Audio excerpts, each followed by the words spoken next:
How could you ever leave your family and friends behind and move to Spain? Because the hardest part about moving abroad isn't the paperwork, the food you can find here, the language, or any of that practical stuff. It's something that nobody can really prepare you for until you go through it yourself. And honestly, it took me a full year to figure out how I really feel about it, and it's different than anything that I expected.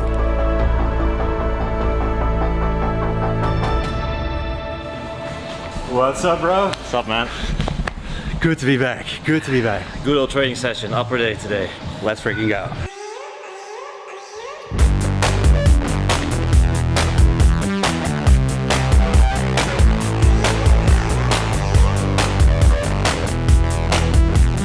So yesterday me and Stan have been comparing notes, putting together a workout plan, and I have a little bit more focus on the chest because I was injured. Stan a little bit more focus on the back, but we're gonna do a lot of this routine together. So it's gonna be a good time for these next 2 months or so.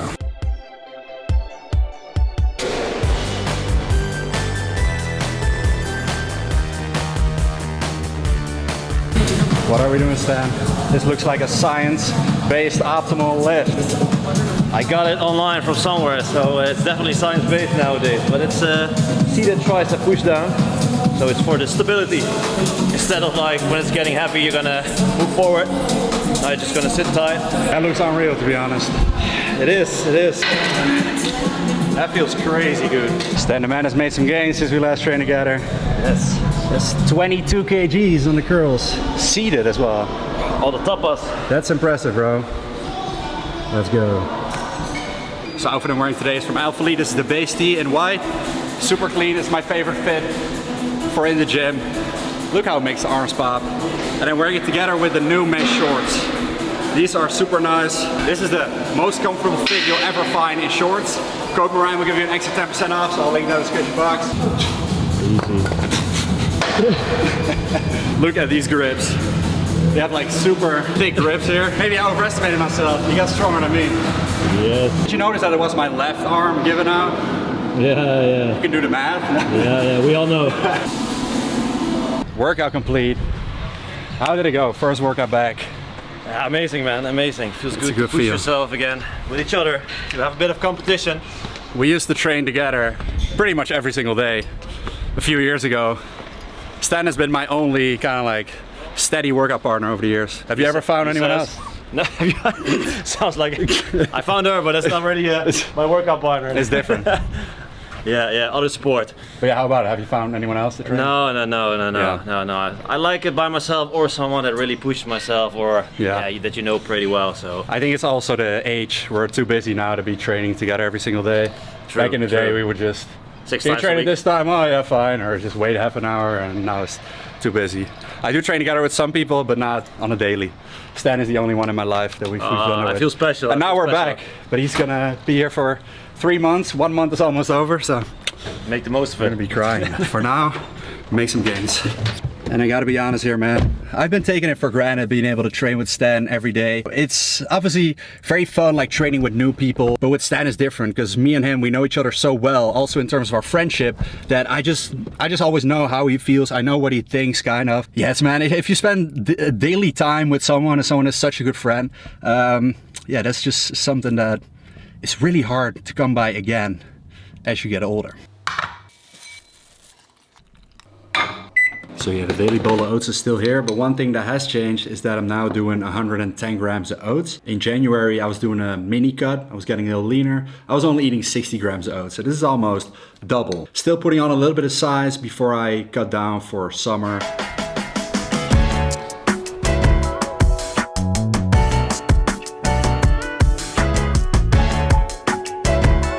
Now in a way, it's kind of strange that I'm wearing a coat when it's 20 degrees outside. When I got to Spain for the first time, it was in winter. We just bought the house and I was sitting outdoors shirtless, getting a tan because I was not tan enough when it was like maybe 17 degrees outside. And neighbors are walking by and they are literally wearing coats, multiple layers and scarves. And that's the thing about Spanish people. I feel like they're always cold, and inside the house is also super cold because the houses are built that way. So I wasn't used to that, but now I guess you get used to the weather, man, and it doesn't feel as warm anymore. So you need that coat. We got a shit to clean up. No, honestly, I thought that I would hate this, but it's not as bad as you would think. However, I do feel like if you have a bigger dog, she is really small and she drops like solid poops. I feel like if you have this big dog where it's like, you know, just this whole freaking tower of warm poop, you would feel that in your hand. I don't know, but these are small crabs. I can deal with those. I can deal with those. Now, walking the dog has honestly been one of my favorite moments on a daily basis. And it's cool that we already have friends here that we can dog sit for, right? So her name is Pip, and she is a mini poodle. And we've been dog sitting her for about 5 times now. And it made me realize how much I love my alone time. So back in the Netherlands, I had this big friend group and there would be a birthday party almost every weekend. And sometimes I just didn't feel like going. I didn't have energy. I would feel so guilty about it, even if they weren't very good friends, you know, because when you're in a friend group, it's like everybody gets invited all the time. And when that's a big group, there's just always somebody's birthday. And so I would feel bad. I would like come up with an excuse, or I would send like a big apology message. I would say yes to everything, show up at things I didn't want to necessarily be at, and moving here kind of forced me to stop that, and also made me look at friendships in a different way. So it was my birthday like last month, and I didn't receive like close to as many birthday messages as I would 2 years ago. But I didn't feel bad about it at all, because I also haven't congratulated everybody that I would 2 years ago, because life changes, different environment, different people, and you realize which friendships are the most important to you and which are not. And also, I probably forgot some people's birthdays. My real friends don't take that personal. They are the ones that know that sometimes I might text them super excited, and then we're in a conversation, all of a sudden I'll stop the conversation and I won't respond for weeks on WhatsApp. That's just the person I am. That's my ADHD brain. But real friends, they know that. And I've also realized that a lot of these guys in the Netherlands, I still consider them to be super good friends, even though I only see them a few times a year. But with some friendships, a few times a year is enough, right? And it just feels like it was yesterday. And in my opinion, those are the real friendships, the ones that matter.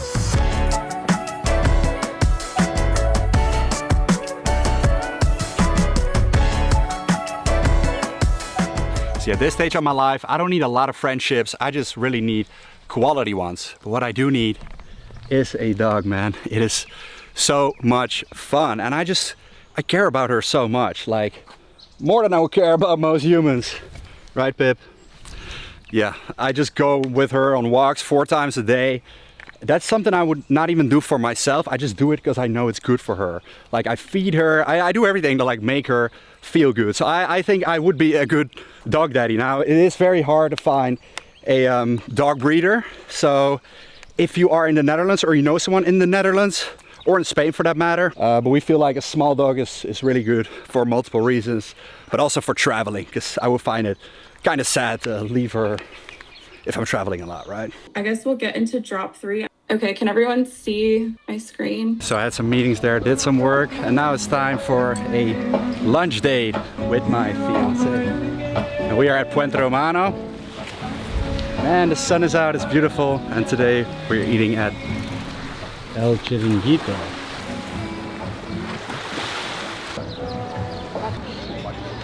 So it's crowded this time. Do you know which holiday it is today? It's Labor Day? Spanish have a lot of holidays. When eating out at a fancy restaurant, I'm usually the most excited about the bread. More excited than the main dish. I just love a good piece of bread. It's good bread. Yeah, I could not live without bread.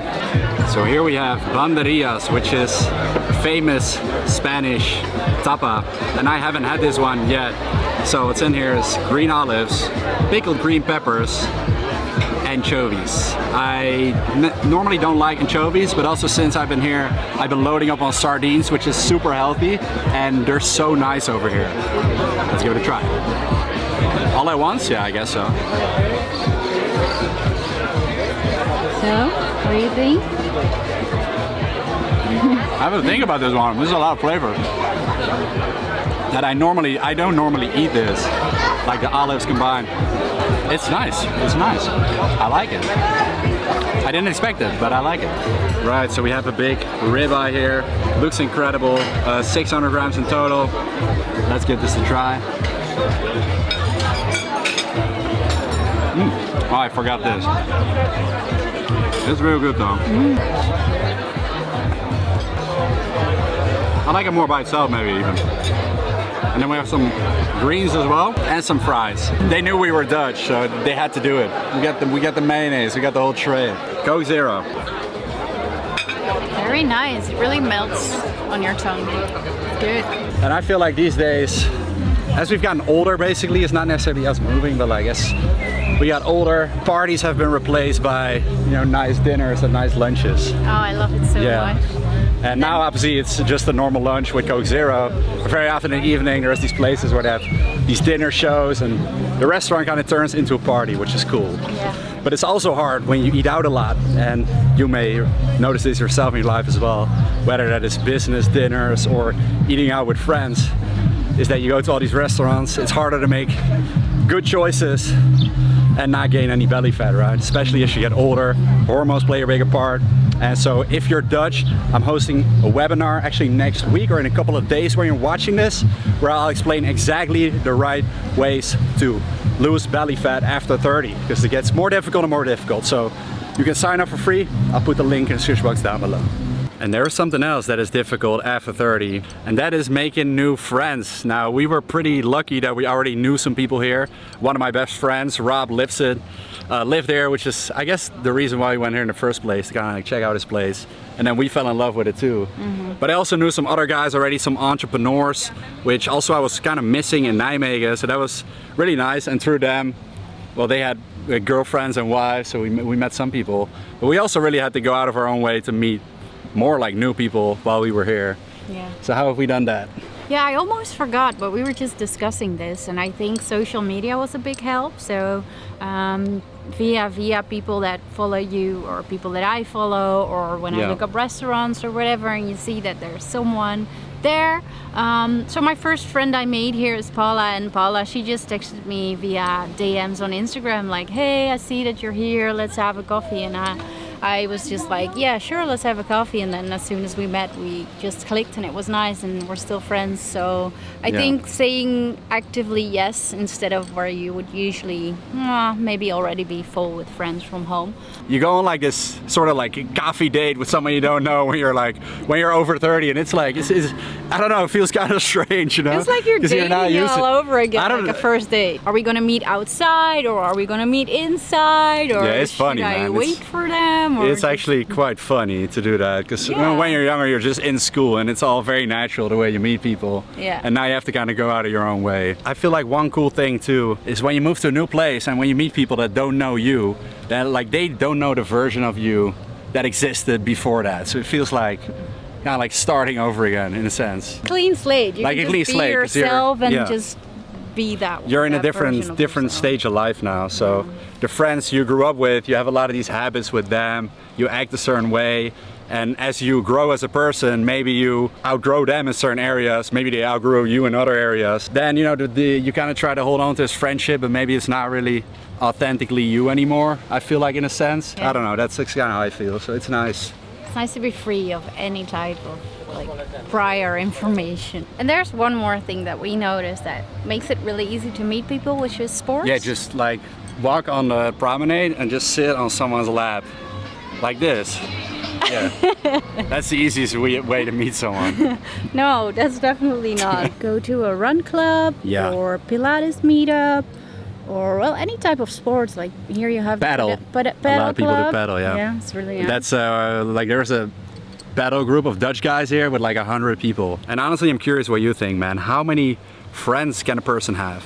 And one thing I've noticed here too is that, you know, like I don't show up a lot at the run club, for example, because I'm actually an introvert, not an extrovert. But new people that I meet, they think automatically I'm an extrovert because I make YouTube videos.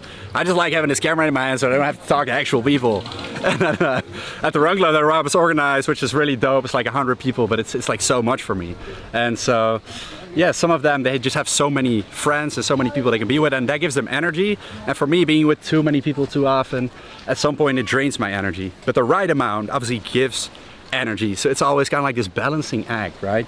You need that friends. You don't want to, like, if you're isolated, you're going to feel like shit. We already have a lot of friends there. At some point I started meeting new people, and it almost became too many people I was meeting. So I'm curious, what do you think? Like, how many friends can you have? Let me know in the comments. Now, I'm not gonna lie, it sucks, like leaving some friends behind, like not seeing them very often anymore. But the hardest part about all of this is definitely family. You can't really meet new family here, right? You only have one. So that was the toughest of it all. Like, how sad was that moment when we waved your parents goodbye? We have a photo of them. Yeah, your parents, right? Well, your parents too, like the last time we saw them. Oh, I know. Yeah. They And then- always like wave goodbye when you leave, and this time was like very definitive. We left the old life behind. That was crazy. Like, we're our own family, so deciding where we want to take our family, right? That's true. So yeah. that's the tough choice you got to make. And I love when family comes to visit. Then you get to spend like real quality time. My parents came to visit. They had never been to Spain before, and they loved it, and they didn't expect to love it. So that was really nice. And my youngest sister, she came, and it was so much fun to just spend like the days together, which you don't usually do when you're all in the Netherlands. You spend like an afternoon together, but that's it. So. Yeah, and you have the dinners, and when you do those very often, it also becomes kind of a routine. So my brother was also here, and we did a road trip. We were in the car for like, maybe over 6 hours that day. Like, we were together the whole day, and that's something that hasn't happened in like over a decade. Like, I wouldn't know the last time. So I feel like, yes, you see each other less often, but there is a deeper connection when you do see each other. So yeah, it is definitely tough, but there is also that other side to it, which we didn't necessarily expect. We didn't know what that was going to be like, but it's like a positive surprise. Yeah, it's true. Yeah. So yeah, I thought I'd share some of the process we've been going through. If you want to hear more about this Spain journey, or if you have any questions, make sure to let me know in the comments, and I promise the fitness content will also be coming back.